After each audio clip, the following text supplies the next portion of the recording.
فرماتے ہیں کہ ابن آدم کو اگر ایک وادی سونے کی بھر کر دے دی جائے تو پھر ابن آدم کہے گا ایک اور وادی مجھے سونے کی مل جائے، 2 وادیاں سونے کی مل جائیں، پھر ابن آدم کہے گا تیسری وادی مجھے سونے کی مل جائے۔ فرمایا لا یملأ جوف ابن آدم الا التراب، اللہ تعالیٰ فرماتے ہیں ابن آدم کا پیٹ سوائے قبر کی مٹی کے کوئی چیز نہیں بھر سکتی۔ جب یہ مرے گا قبر کے اندر جائے گا، پھر قبر کی مٹی کی اس کا پیٹ بھرے گی۔ دنیا کمانے کے لیے جو لگا ہوا ہے سارا دن ساری رات ہر وقت دنیا کمانے میں لگا ہوا ہے، یہ دنیا کی ساری اشیاء یہی رہ جائے گی، دنیا دھری کی دھری رہ جائے گی، اکیلا قبر کے اندر چلا جائے گا۔ جب قبر میں جائے گا پھر قبر مٹی اوپر ڈال دی جائے گی، پھر وہی مٹی اس کو بتلائے گی، مٹی اس کا پیٹ بھرے گی۔ ہاں وہ شخص فرمایا جس نے قناعت اختیار کر رکھی ہو، جس نے قناعت اختیار کر رکھی ہو دنیا کے اندر اس کا پیٹ بھر دیتی ہے قناعت۔ اس لیے اللہ کے نبی علیہ السلام نے نسخہ بیان فرمایا کہ قناعت اختیار کرنی ہے، اپنے سے نیچے لوگوں کو دیکھنا ہے کہ کتنا لوگ ایسے ہیں جو ہم سے مال کے اعتبار سے کم ہیں، حیثیت کے اعتبار سے کم ہیں، ان لوگوں کی طرف دیکھنا ہے، ان لوگوں کی طرف نہیں دیکھنا جو مال میں دولت میں ہم سے بڑے ہوئے، ان کی طرف نہیں دیکھنا۔ اگر ان کی طرف دیکھیں گے پھر پریشانیاں ہوں گی، راحت حاصل نہیں ہوگی، پھر حرص پیدا ہوگا، پھر کسی حرص کے نتیجے کے اندر حسد پیدا ہوگا، دشمنیاں پیدا ہو جائیں گی۔ کیونکہ دنیا ایسی چیز ہے، کوئی شخص بھی ایسا نہیں رہا دنیا کے اندر نہ آئے گا جو یہ کہے کہ میری ساری کی ساری خواہشات دنیا کے اندر پوری ہو گئی، کیونکہ خواہشات کی کوئی حد ہی نہیں ہے، خواہشات دنیا کے اندر پوری نہیں ہوگی۔ اللہ کے نبی علیہ السلام نے ایک جگہ ارشاد فرمایا، دوسری حدیث کے اندر فرمایا تم دنیا کے اعتبار سے، مال دولت کے اعتبار سے اپنے سے نیچے لوگوں کو دیکھو، کم حیثیت والوں کو دیکھو، ان کو دیکھو جو مال کے اعتبار سے تم سے کم ہیں، دولت کے اعتبار سے تم سے کم ہیں، لیکن ان کو دیکھو گے اللہ کا شکر ادا کرو گے، تمہارے دلوں میں اللہ کا شکر پیدا ہوگا۔ اگر نہ ان لوگوں کو دیکھو گے جو مال کے اعتبار سے تم سے بڑے ہوئے ہیں، پھر نہ شکری پیدا ہوگا۔ اور آپ نے یہ بھی فرمایا دین کے اعتبار سے اپنے سے اوپر والوں کو دیکھو کہ فلاں بھائی دین کا کتنا کام کر رہا ہے، دین کی کتنی خدمت کر رہا ہے، فلاں بھائی کتنا 5 وقت کا نمازی ہے، سب پہ اول میں نماز پڑھنے والا ہے، تہجد گزار ہے، نوافل پڑھتا ہے، قرآن کی تلاوت کرتا ہے۔ دین کے اعتبار سے تم ان لوگوں کو دیکھو، دنیا کے اعتبار سے اپنے سے نیچے لوگوں کو دیکھو۔ اللہ کے نبی علیہ السلام نے ایک جگہ ارشاد فرمایا جب تم ان لوگوں کو دیکھو جو مال کے اعتبار سے تم سے بڑے ہوئے ہیں اور جسم کی خوبصورتی کے حساب سے لحاظ سے تم سے بڑے ہوئے ہیں، تو پھر تم ان لوگوں کی طرف بھی دیکھو جو مال کے اعتبار سے بھی تم سے کم ہیں اور خوبصورتی کے اعتبار سے، طاقتور ہونے کے اعتبار سے تم سے کم ہیں، ان کو بھی دیکھو۔ اللہ کے نبی علیہ السلام نے صحابہ کرام کے دلوں کے اندر یہ بات بٹھا دی تھی، صحابہ کرام کے دلوں میں یہ بات بٹھا دی تھی کہ دنیا کی کوئی حقیقت نہیں ہے، دنیا کی کوئی حقیقت نہیں ہے، دنیا کی کوئی وقت نہیں ہے۔ اللہ کے نبی علیہ السلام نے صحابہ کے دلوں میں یہ بات بٹھا دی، تو صحابہ کرام نے دنیا کی طرف التفات نہیں کیا۔ حضرت ابو ہریرہ رضی اللہ عنہ فرماتے ہیں لقد رأيت 70 من أهل الصفة ما منهم رجل عليه إزار إما كساء۔ فرمایا اصحاب صفہ کا حال بیان کرتے ہوئے کہ اصحاب صفہ وہ تھے جنہوں نے اپنا سب کچھ قربان کر کے اللہ کے نبی علیہ السلام کی خدمت میں رہ رہے تھے، علم حاصل کر رہے تھے حضور علیہ السلام کے پاس۔ صفہ کے اندر، صفہ ایک مدرسہ تھا، چبوترا تھا اس وقت، وہی ان کا ٹھکانہ تھا، وہی ان کی درسگاہ تھی، وہی ان کا مدرسہ تھا۔ کوئی مستقل کتاب نہیں پڑھی جاتی تھی اس وقت، کوئی مستقل اسباق نہیں ہوا کرتے تھے۔ اللہ کے نبی علیہ السلام تشریف لاتے، آپ علیہ السلام کوئی بات ارشاد فرماتے، یہ اصحاب صفہ سن لیتے، یاد کرتے، پھر اس پر عمل شروع کر دیتے۔ کوئی معاملہ پیش آتا، اللہ کے نبی علیہ السلام مسجد میں آتے، وہ معاملہ فرماتے، یہ صحابہ سن لیتے، یاد کرتے، پھر اس پر عمل شروع کرتے۔ کوئی سائل آ جاتا، سوال کرتا، اللہ کے نبی علیہ السلام مسجد میں آتے، اس کا حل بتلاتے، سوال جواب بتلاتے، یہ صحابہ سن لیتے، اس پر عمل کرتے۔ یہی ان کا علم تھا، یہ پہلا مدرسہ کا صفہ تھا۔ حضرت ابو ہریرہ رضی اللہ عنہ انہی اصحاب صفہ میں سے ہیں، فرماتے ہیں لقد رأیت 70 من اہل الصفہ، میں نے 70 اصحاب صفہ کو دیکھا، 70 اصحاب صفہ کو دیکھا۔ کیا دیکھا؟ فرمایا ما منہم رجل علیہ رداء اما ازار اما کساء، فرمایا 70 میں سے کوئی ایک شخص بھی، ایک صحابی بھی مجھے ایسا نہیں ملا جس کے لیے 2 کپڑے پہننے کے لیے 2 کپڑے قمیص شلوار ہو، کوئی بھی 70 میں سے نہیں ہے۔ فرمایا بعض ایسے تھے کہ ایک کپڑا ہوتا تھا، گردن کے اندر اس کو باندھ لیتے اور نصف پنڈلی تک لٹکا دیتے تھے، اور چلتے ہوئے صحابہ اکرام احتیاط کرتے کہ کہیں سطر نہ کھل جائے۔ اور بعض ایسے ہوتے ان کے پاس صرف چادر ہوتی جو باندھ لیتے تھے، زیر جامہ ہوتا، اوپر پینٹ جسم ڈھانپنے کے لیے کپڑا نہیں ہوا کرتا تھا۔ یہ حال تھا صحابہ، اسی حالت کے اندر صحابہ نے علم حاصل کیا۔ اگر وہ دنیا کمانا چاہتے، دنیا جمع کرنا چاہتے تو اللہ تعالیٰ نے ان کو بڑی ضمانت دی تھی، بڑی صلاحیت دی تھی، وہ ہم سے کئی گنا آگے دنیا جمع کر سکتے تھے، لیکن انہوں نے دنیا کو جمع نہیں کیا، دنیا کی طرف التفات نہیں کیا، کیونکہ ان کے دلوں کے اندر دنیا کی محبت نہیں تھی، دنیا کی محبت نہیں تھی، وہ قدر ضرورت اختیار کر لیتے تھے، باقی اللہ کے راستے میں خرچ کر دیتے تھے۔ اپنا حال حضرت ابو ہریرہ رضی اللہ عنہ بیان فرماتے ہیں، اپنا حال فرماتے ہیں جب میں اللہ کے نبی علیہ السلام کی خدمت میں رہتا تھا مسجد نبوی کے اندر، اس وقت میرا حال یہ ہوتا تھا، بھوک اتنا لگی ہوتی تھی، بھوک کی شدت کی وجہ سے میں نڈھال ہو کر گر پڑتا تھا، لوگ چلتے میری گردن پر پاؤں رکھ دیتے تھے اور کہتے یہ مجنون ہو گیا ہے، یعنی اس کو مرگی کا دورہ پڑ گیا، بے ہوش ہو گیا ہے۔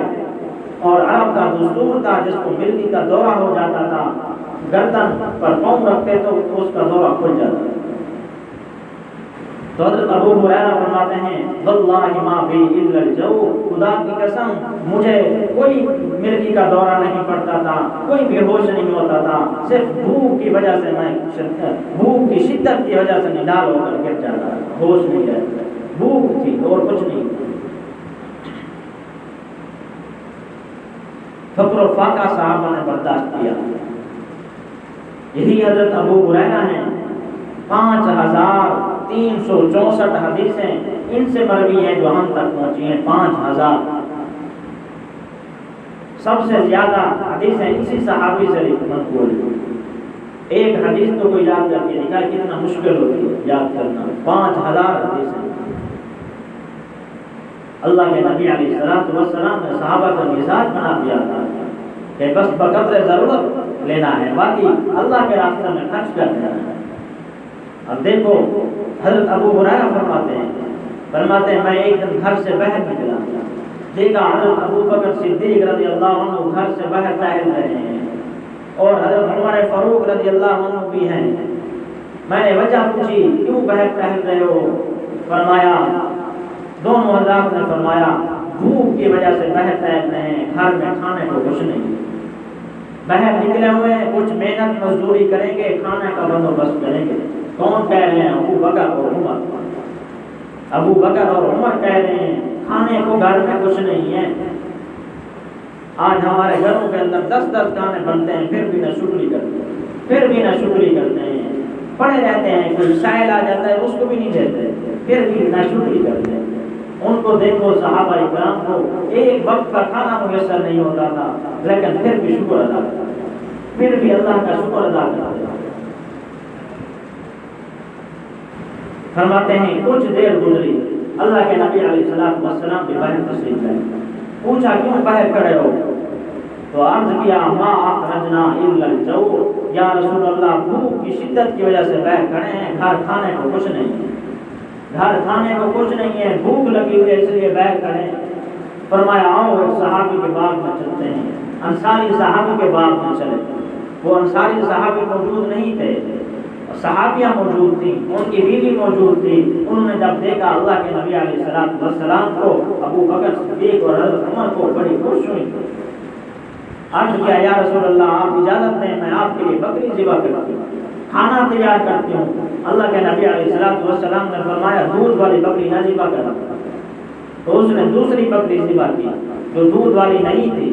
اللہ کے نبی علیہ السلام کے لیے کھانا پیش کیا، صحابہ نے بھی کھانا کھایا اور کھجور پیش کی، پانی پیش کیا۔ جب کھا لیا، تناول فرما لیا، فرمایا کتنا اللہ نے اچھا اور عمدہ کھانا کھلا دیا، کتنا اچھا کھانا اللہ نے کھلا دیا۔ اور یہی نعمتیں ہیں قرآن کریم کے اندر اللہ فرما رہے ہیں وَلَا تُسْأَلُنَّ يَوْمَئِذٍ عَنِ النَّعِيمِ، کل قیامت کے دن انہی نعمتوں کے بارے میں تم سے پوچھا جائے گا۔ اس لیے نعمتوں کی نہ شکری نہ کرنا، نہ قدری نہ کرنا۔ کوئی بھی چیز ہے اللہ کی نعمت ہے۔ یہ پانی کتنی بڑی نعمت ہے، پانی نہ ہو تو کتنا انسان مر جاتا ہے، اس کی کتنی نا قدری کرتے ہیں، کتنی نا قدری کرتے ہیں، کتنا ضائع کرتے ہیں پانی۔ ان سے پوچھو جہاں پانی نہیں ہے، جہاں پانی کی قلت ہے، وہ کتنا قدر کرتے ہیں۔ کیونکہ ہمارے ہاں اس کی بہت پانی فرصت ہے پانی کی، اس لیے نہ قدری کرتے ہیں۔ پانی اگر نہ ہو پھر دیکھیں ایک لوٹے سے ایک جگ سے بھی اگر ہم غسل کر لیتے ہیں، اگر پانی ہو تو ٹوٹی کھول کر کھڑے رہتے ہیں، پانی ضائع کرتے ہیں۔ یہ بھی اللہ تعالیٰ کی نعمت کی نہ قدری ہے نہ شکری ہے۔ تو اس لیے اللہ تعالیٰ کی نعمت کی نہ شکری نہیں کرنی، قناعت اختیار کرنی ہے، قناعت اختیار کرنی ہے۔ جو چیز مل گئی اس پر راضی ہو جائے، جو چیز مل گئی اس پر اللہ کا شکر ادا کریں۔ اب دیکھیں حضرت ابو ہریرہ رضی اللہ عنہ فرماتے ہیں ایک دن میں نے دیکھا اللہ کے نبی علیہ السلام بیٹھ کر نماز پڑھ رہے ہیں۔ میں نے پوچھا یا رسول اللہ کوئی تکلیف پہنچی ہے آپ بیٹھ کر نماز پڑھ رہے ہیں؟ اللہ کے نبی علیہ السلام نے فرمایا نہیں ابو ہریرہ بھوک کی وجہ سے کھڑا ہو کر نماز نہیں پڑھ سکتا، بھوک اتنا لگی۔ حضرت ابو ہریرہ رو پڑے، فرمایا ابو ہریرہ مت رو، قیامت دن عذاب کی سختی ان لوگوں کو نہیں پہنچے گی جو بھوکے رہتے ہیں لیکن پھر بھی صبر کرتے ہیں، ثواب کی امید رکھتے ہیں، اس پر صبر کرتے ہیں، کل قیامت کے دن کی سختی ان لوگوں کو نہیں پہنچے گی۔ اما عائشہ حضرت عروہ رضی اللہ عنہ رحمۃ اللہ تعالی علیہ، حضرت عائشہ کے بھانجے ہیں، حضرت عائشہ فرماتی ہیں اے میرے بھانجے، اللہ کے نبی علیہ السلام کے گھر کا حال یہ ہوتا تھا کہ ایک چاند نظر آتا، دوسرا نظر آتا، تیسرا نظر آتا، اللہ کے نبی کے گھر میں چولہا نہیں جلتا، چولہا نہیں جلتا تھا۔ حضرت عروہ نے عرض کیا خالہ جان پھر اس وقت کیسے گزارا ہوتا تھا؟ فرمایا کہ اس وقت دو چیزوں پر گزارا ہوتا تھا، کھجور پر اور پانی پر، کھجور اور پانی پر گزارا ہوتا تھا۔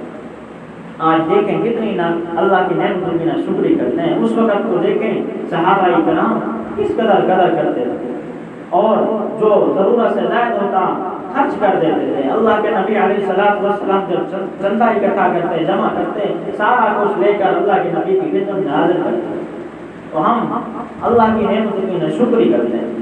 جتنا بھی ہو پھر بھی کہتے ہیں کچھ نہیں ہے، جتنا بھی اللہ نے عطا کی ہیں نعمتیں پھر بھی ہم کہتے ہیں ہمارے پاس کچھ نہیں ہے، کچھ نہیں ہے، بس گزارا ہو رہا ہے۔ یہ کتنا بڑا غلط کلمہ ہے، گزارا ہو رہا ہے۔ اللہ نے کتنی بڑی نعمتیں ہم پر برسائی ہیں، بارش کی طرح نعمتیں برس رہی ہیں، پھر بھی ہم کہتے ہیں گزارا ہو رہا ہے۔ بھائی اللہ کی نعمت کی شکری کریں، نہ شکری نہ کریں، ایسا نہ ہو کہ کوئی نعمت چھین جائے۔ اب دیکھیں دن میں ایک دفعہ تو اللہ کی نعمتوں کو یاد کریں، کتنی بڑی نعمتیں ہیں اللہ کی ہم پر، کتنے بڑے انعامات ہیں اللہ کے ہم پر۔ یہ ہاتھوں کا ہونا کتنی بڑی نعمت ہے۔ اللہ نے ہمیں ہاتھ دیے، پکڑنے کی صلاحیت بھی دی، آنکھیں دی اور دیکھنے کی بھی صلاحیت دی، پاؤں دیے، چلنے کی صلاحیت دی۔ اللہ نے ہمیں رہنے کے لیے گھر دیا اور آرام کے ساتھ سکون کے ساتھ رہ رہے ہیں۔ یہ کتنی بڑی نعمتیں ہیں اللہ تبارک و تعالی۔